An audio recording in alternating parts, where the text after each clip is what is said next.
आपको बता दें, पंचायत चुनाव को लेकर यूपी की योगी सरकार के सामने बड़ी चुनौती खड़ी हो गई है। समय से पंचायत चुनाव कराना सरकार के लिए मुसीबत का सबब बनता जा रहा है। हाईकोर्ट ने वैसे तो सरकार को कहा है कि 25 मई तक चुनाव करा ले, लेकिन आरक्षण के नियमों में बदलाव के आदेश के कारण समस्या गहरा गई है।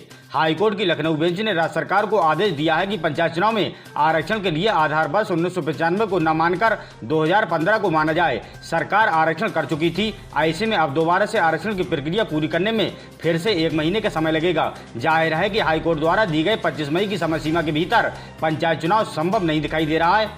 तो फिर सवाल उठता है कि राज्य सरकार के पास रास्ता क्या बचा है। आपको बता दें, पंचायती राज विभाग के एक अधिकारी ने नाम न छापने की शर्त पर इसके 2 रास्ते बताए। पहला रास्ता तो ये है कि हाईकोर्ट के इस आदेश को हायर बेंच में सरकार चैलेंज करे, यानी 2015 को आधार वर्ष मानकर आरक्षण किए जाने के हाईकोर्ट के आदेश को सरकार चुनौती दे और जिन नियमों के तहत आरक्षण किया गया है उसे बरकरार रखने की अपील करे। यदि इस मामले में सरकार को राहत मिल जाती है तो उसे बहुत बड़ी राहत मिलेगी, लेकिन यदि राहत नहीं मिलती तभी सरकार के पास एक दूसरा रास्ता है। हालांकि इसमें थोड़ी मुश्किलें हैं। आपको बता दें कि सरकार कोर्ट से इस बात की अपील कर सकती है कि पंचायत चुनाव कराने की जो समय सीमा अदालत ने तय की है उसे बढ़ाया जाए। इतने कम समय में सारी प्रक्रियाओं को पूरा करते हुए पंचायत चुनाव नहीं कराए जा सकते। इस तर्क के आधार पर सरकार हाईकोर्ट के समय सीमा को थोड़ा बढ़ाने की अपील कर सकती है। यदि कोर्ट इससे संतुष्ट हो जाए तो सरकार को समय बढ़ाने की इजाजत दे दे तो सरकार को बहुत बड़ी राहत मिलेगी।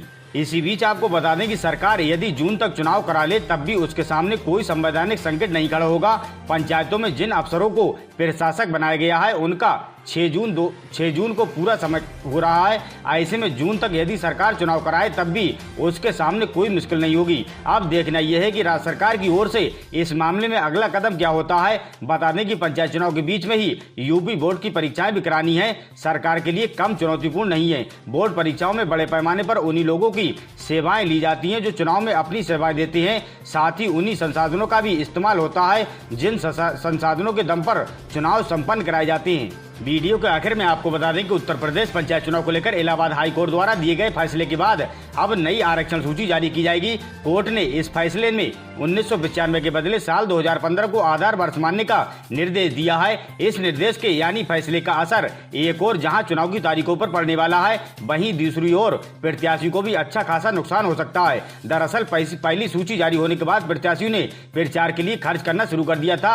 अगर ऐसे में सीट पर आरक्षण बदलता है तो उनका नुकसान उन्हें उठाना पड़ेगा। आपको बता दें, आरक्षण 2 तरीके से होता है। 2 तरीके से आरक्षण लगाने की प्रक्रिया है, लॉटरी और रोटेशन या चक्रानुक्रम आरक्षण व्यवस्था। लॉटरी व्यवस्था में आधार वर्ष के हिसाब से सबसे पहले आरक्षित सीट को अलग किया जाता है। जैसे महिलाओं के पिछले चुनाव में जो सीट आरक्षित की गई थी उनको अलग करके बाकी के लिए लॉटरी निकाली जाती है। इसी तरह हर तरह के आरक्षण के लिए भी किया जाता है। इसी तरह आपको बता दें कि रोटेशन या चक्रानुक्रम आरक्षण में जो सीट जिस वर्ग के लिए आरक्षित है वो अगले चुनाव में उस वर्ग के लिए सीट आरक्षित नहीं होगी। इसके लिए एक तय चक्र है। उम्मीद करते हैं दोस्तों वीडियो आपको पसंद आई होगी। ऐसी ही ताजा तरीन खबरों के लिए चैनल को सब्सक्राइब करें।